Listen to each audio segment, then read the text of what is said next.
Concorde Aircraft Battery Video Training Series, Battery Safety. Hello, my name is Walter Heine. I'm the Director of Sales with Concorde Battery. I would like to welcome you to the Concorde Aircraft Battery Maintenance Training Video Series. We have developed this video series to help you service and maximize the life of your Concorde aircraft battery. I would like to introduce you to our Vice President of Advanced Battery Technology, Dr. Dave Vudatakis. He will be taking us through battery safety. There are many aspects of battery safety, and each one can have a direct impact on maintenance technicians and aircraft operators. Dave, could you explain the key aspects of battery safety? I sure can. All safety precautions are covered in our component maintenance manuals, more commonly known as the CMMs. There's a CMM for RG Series main aircraft batteries and a separate CMM for RG Series emergency aircraft batteries. The safety aspects are the same in both CMMs. A list of the safety hazards is shown on the screen. These include A, low capacity hazard, B, electrical burn hazard, C, danger of exploding batteries, D, chemical burn hazard, and E, damage to equipment. Well, these are obviously important safety topics. Can you please go through them? With pleasure. Regarding the low capacity hazard, the FAA generally requires aircraft batteries to provide backup power in the event of a generator system failure. Never use a battery that has less than 80% of its rated capacity, and never jumpstart an aircraft that has a dead or discharged battery.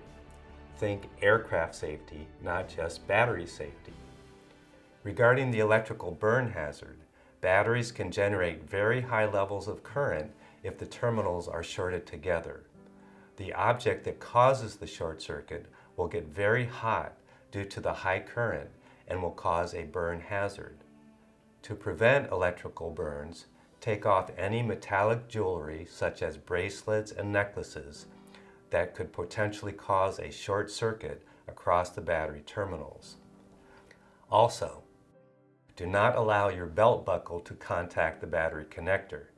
Getting burned by a shorted belt buckle is more common than you might think. Obviously, it's not a good idea to place tools or other metal objects across battery terminals.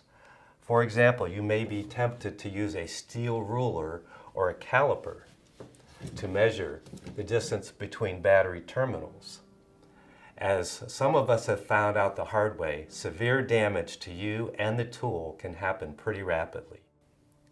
As an extra precaution, it's a good idea to install battery terminal protectors when the battery is not connected to test equipment.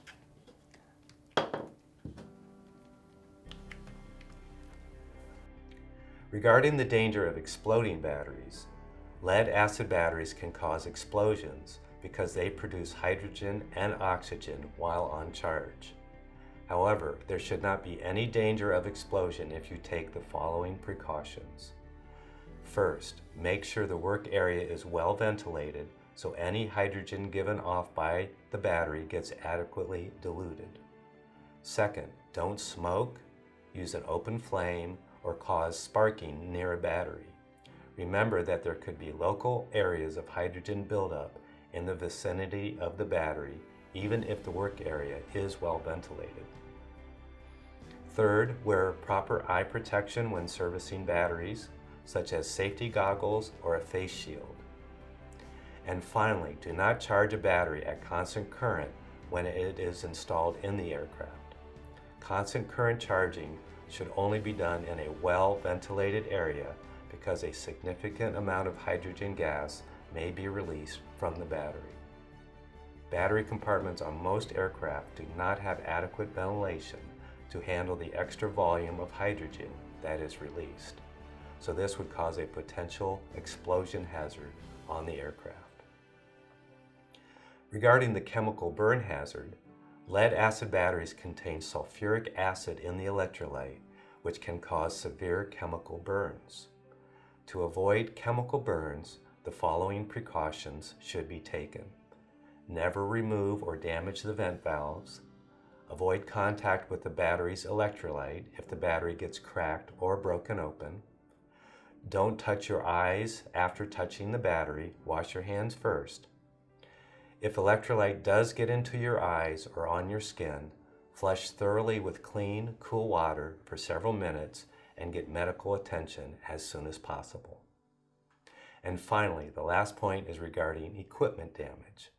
To prevent equipment damage, ensure that the aircraft battery switch, external power source, or the charger analyzer is in the off position before connecting or disconnecting the battery. If the circuit is not off when making or breaking connections, the battery terminals may arc and cause damage to the battery, equipment cables, or both. Thank you, Dave. That is a lot of valuable information regarding the safety aspects of batteries. It certainly is, Walter. If these instructions are followed, then all potential safety hazards will be fully mitigated.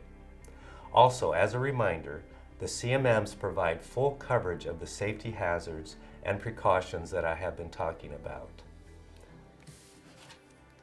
To complete your training, please take time to read the safety summary in the CMM. Also, take time to read the SDS safety data sheet for additional information. The CMM and SDS are posted on the Concorde Battery website for easy access. Finally, if you have any questions on this subject, contact Concorde's Customer Service Department. Thank you, everyone. Be safe.